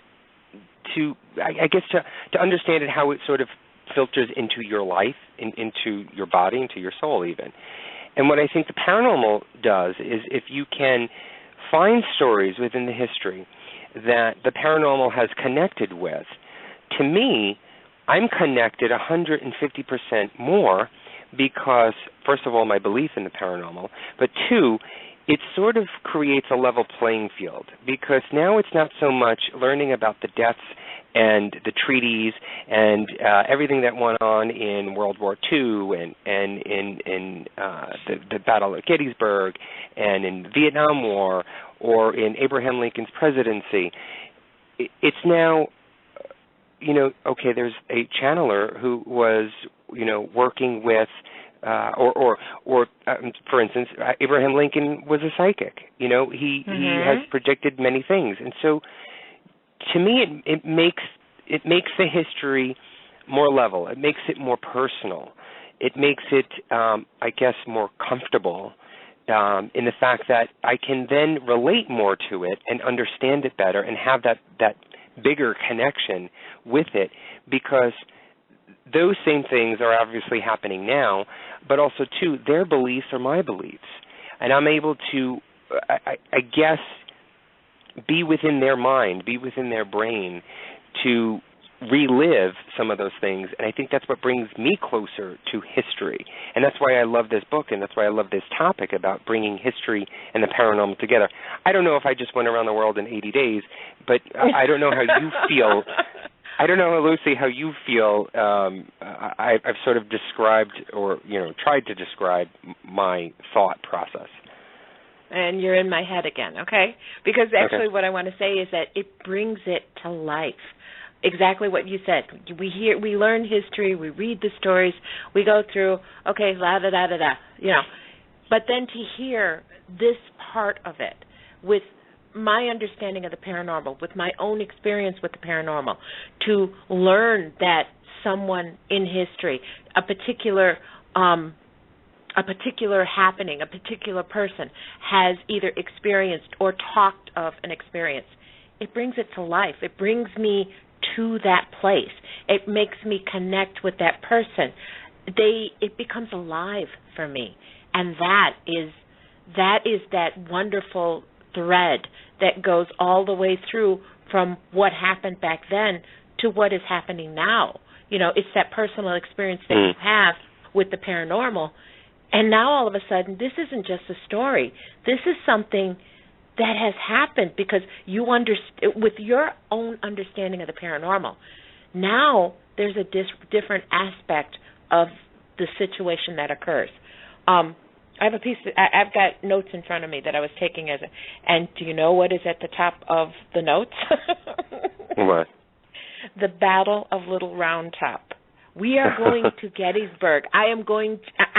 This story is one that I had never heard about Gettysburg, but my own experience being in Gettysburg, walking on that ground, walking in the different areas of the battlefield, it just ties it all together. And now there's this big, almost like, I don't know, it's like I have to go back there. I have to go back there because now it's not just a place where, you know, it's not a historical site anymore. It is alive for me, and I want to go, and I want to make that connection again. I mean, when I was there the first time, there definitely was connection. I didn't totally understand it, but now listening to some of the stories that I'm hearing about it, this is something I can't wait. I cannot wait. We're going back there. We are going back. Yeah. Okay. Not anytime soon, but yeah, we'll go. We'll go back there. I wanted to elaborate a little bit more because I think I just thought of a good metaphor for what I was trying to explain.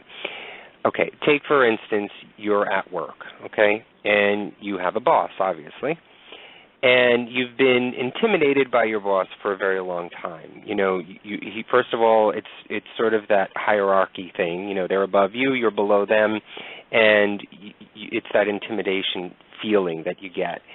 And there's some way that you've always tried to connect with your boss to, first of all, make daily life easier, but also to you know, sort of get them on your side and be a little bit, so to help you be a little bit more relaxed with them. But you've never had that luck.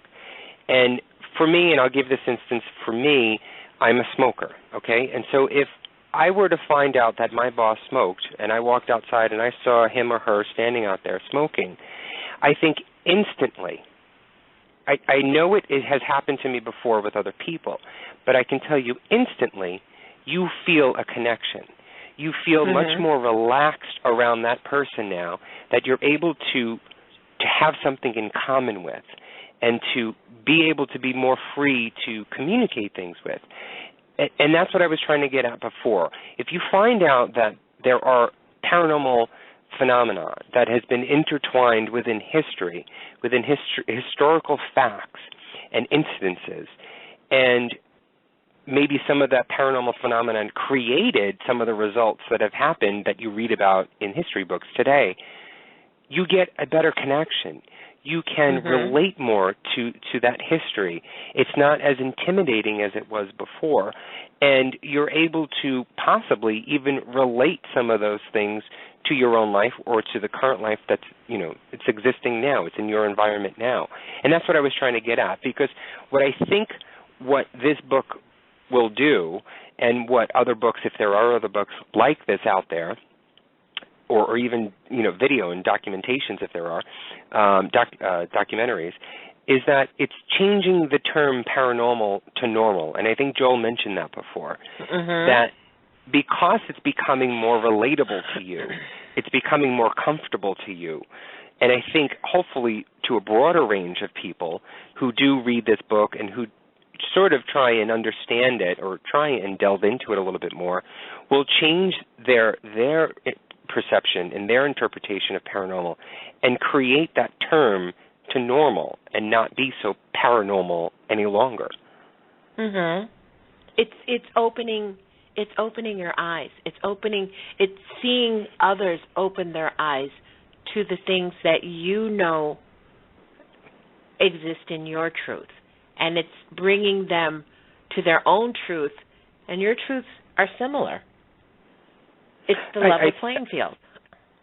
Yes, and that's my belief, and that's my belief that I hope everybody, understands. But I know that there's people out there that are going to say, well, that only then just justifies, okay, Abraham Lincoln was a quack. Ronald Reagan was an idiot.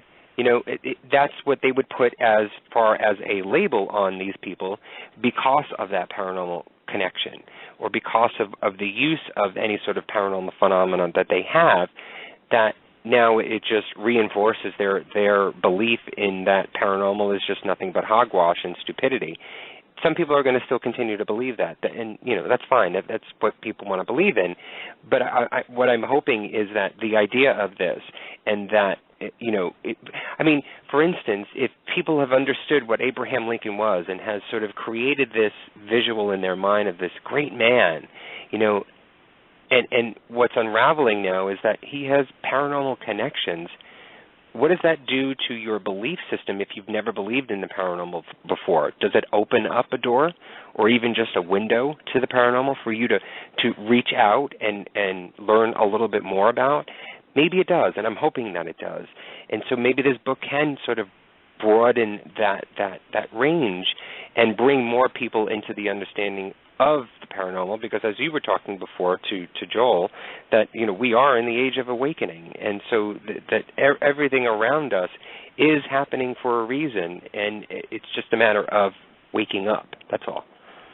Well, it's not just the paranormal. I mean, think of things in past history that aren't so paranormal. I mean, we believed, that the world is flat, and they thought that, people sailing are going to fall off the edge of the world, But something happened. They sailed. They kept sailing. They didn't fall over the edge. So there's going to be instances, there's going to be things that are going to happen, I believe, with, that are classified paranormal. But as we go along, I'm hoping that more people see that these things that are happening, they're not just something new. It's not just something that's happening now. These things have been happening all along, but we just haven't been aware, or we just chose not to believe. When I was doing the research for this, and it was actually the very last minute, it was only yesterday, that I came across, and I brought this up to Bill before in the interview, the interview that he did with Whitley Strieber. And if everybody knows Whitley Strieber, I don't have to explain who he is. I'm sure everybody knows about him and has read his books. But when I came across that interview, now I had always watched UFO Hunters, and I knew, when the show had gone off the air, I had heard later on down the line that there was some controversy to the reason why, but I could never find out, and I could never pinpoint anywhere of the actual reason. And I remember doing searches back then, and there were some conspiracy theories of this and that, and had to do with the channel itself, and then others had to do with actually Bill Birnes himself, just up and leaving and getting frustrated and just wanted to end it. But and to our knowledge now that was the total opposite. He did not want to end it. It was forced upon him. And so I remember the episode of in Dulce, Mexico, I believe it was, about the hybrid, about the cow and the half cow and half human head. And I always thought, and people had alluded to the fact that was the one reason why, but I never heard it from Bill Birnes' mouth. I had never heard him actually say it, or I never saw an article. Maybe there was, but I just never found anything. And so when I saw this video, this audio, when I listened to the audio yesterday of this interview, my jaw dropped, because I had no idea that it went as far as the government actually prohibiting this and putting their big thumb down on the channel itself and on Bill Birnes, and then on top of it creating a bill that there's the limitations to human hybriding. That just amazes me. And so if nothing else, if there's nothing else that, and I'm not saying that this is paranormal at all, but if nothing else, here you have an example of how possibly the paranormal is again intertwined within the government, and how far the government will go to diminish any kind of communication or any knowledge of this, and two, to ruin what could be a possibly great investigative show like UFO Hunters that could bring forth more knowledge. And to me, all that says is the government doesn't want us to hear anything. There's a lot that we don't know, and every day that I'm alive, I'm more convinced of it. I don't know what else to say anymore. I mean, we've done shows on this about government cover-ups. You know me, I get fired up on this topic all the time. I know you do. I know you do. I cannot stand it, and God bless Joel Martin for saying that, you know, the what he hopes people get from the book was the concept of the First Amendment, of free speech. And, you know, if nothing else comes from anyone, if nothing else that anyone gets from this book other than free speech is what Joel Martin wants, and the understanding that everyone has a right to communicate things and everyone has a right to talk about things. Nobody is forcing anything upon anyone. It is your right to believe or not believe. And so it is Joel's right to write about this and talk about this and bring it forth to command more effort into demanding more communication from the government and more release from the government, then I applaud him. And I applaud all the efforts that he's done and that Bill Birnes has done as well, because the both of them together, I think, will change this entire world completely. What they have in The Haunting of 21st Century America, in The Haunting of 20th Century America, and The Haunting of America, all of those books, those series of books, and I hope they start to collaborate more about these topics. You know, one of my biggest fans, or one person that I'm a fan of is Jesse Ventura, and he has done the same as well, and he's brought to light a lot of these things within his television show and within his books. And the one in particular, which I love, and I have it staring right at me right now all the time, is the 63 documents that the government doesn't want you to know about. And he talks about remote viewing as well in some of the cases and some of the experiments that they've done. And that book will blow your mind. And you don't hear about this. It is not in any history books. It is not public knowledge. And if it is brought out, it's laughed about or it's put down. And that's what I'm hoping that Bill and Joel create this atmosphere and this environment in this world that this is not something to be laughed about. This is not something that is childish or cartoonish. This is real. This is factual. As they were saying before, this is the truth. It is not a lie. And so they would not lie to anybody. And I would put out a challenge to anyone to debunk anything that Bill Birnes or Joel Martin has written about or talked about, because you will not find it. And they, till this day, just as Joel said, to this day, nobody has been able to debunk anything that they have brought forward. And so, to me, I understand where they're getting at, what they're getting, and the information that they're providing us is the truth. And again, I applaud them for all their efforts. Well, you know what? I am just very grateful that we have people like Bill and Joel and Jesse. You know, they are putting forth what they're finding. They're bringing truths there. You know, you have to have an open mind. They are putting the information there. Now, the next part is up to you. You need to pick it up. You need to read it. You need to digest it. No one's saying that you have to believe it totally, but at least take a look at it, and it's out there. Read it.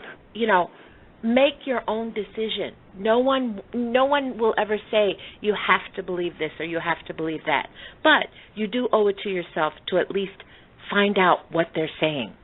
And I think you'll be totally amazed, really. Well, just to be short, and then we can get on with the show, this is, as we've been talking about, the age of awakening. You have to wake up. You have to question things. You don't want to be a follower. You should be a leader. And to be a leader, you're going to question everything. You're not going to just accept anything and everything that people tell you. Even what I'm saying right now, don't accept it. Question it. It's healthy to do that, because I'm not completely 100% right, I'm sure. Again, we're dealing with something within the paranormal. We're dealing with something that nobody knows the truth about. But what little truth that they've been able to bring forward makes a connection, again, to bring us much more forward into the future, into educating ourselves about the paranormal. And I'm going to get off my soapbox right now, Lucy. Okay. Well, you know what? There's not anything else I can say. I mean, this has been absolutely fascinating. This has been wonderful. And it's like, I'm still, like I said, I got to pinch myself that we actually did talk to them. And the things that we heard tonight, this is one of the best Christmas presents I've ever had, is to talk to these two men. Well, thank you, Bill Birnes, and thank you, Joel Martin, for coming on the air tonight. I think we've learned, all of us have learned a lot, if not maybe just a little, and that's all anybody can ask for. So thank you. Okay, so let's go on to our normal business. And Paranormal Review Radio Fan of the Week this week is Brandy Reel of Huntsville, Alabama. Brandy works for Toyota Motors Manufacturing. She likes Justin Timberlake, Lady Gaga, Ghost Hunters, Deep South Paranormal, The Conjuring, and, of course, she likes Paranormal Review Radio. Thank you, Brandy, for being a fan, and congratulations. Yeah, thank you, Brandy, and happy holidays to you and Happy New Year. And don't forget, if you want to be a Paranormal Review Radio Fan of the Week, just like us on Facebook, and that's Paranormal Review Radio. Well, the search for answers continues. As we move forward, it is apparent that the paranormal is becoming normal. Will we ever see acceptance of what we believe? Only time will tell. As many of us already know, the truth is out there. We want to thank Bill Birnes and Joel Martin for joining us tonight and helping us take that next step to the truth. So, you want the truth? Sometimes the truth is not easy to hear. Sometimes it's wonderful. But what can we look forward to? What will the truths in 2014 bring us? Well, next week, clear your calendar and make sure you are here as we welcome back to the show the amazing and beautiful psychic medium, Robin Marie. Robin will be sharing her predictions for 2014 with us next Friday night. What will the new year bring? Well, you got to be here so you can find out. Thank you, everyone, for making time on a Saturday night for us. We'll be back on our regular schedule next week. We love all of you guys. Anthony, thank you so much for another excellent show. You are simply amazing. So, dear friends, from our family to yours, may your holidays be full of love, happiness, and the paranormal. Merry Christmas, Happy Kwanzaa, Happy Boxing Day. No matter what you celebrate, make it a time of wonder and amazing memories. Good night. Good night, everybody. Paranormal Review Radio.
Paranormal Review.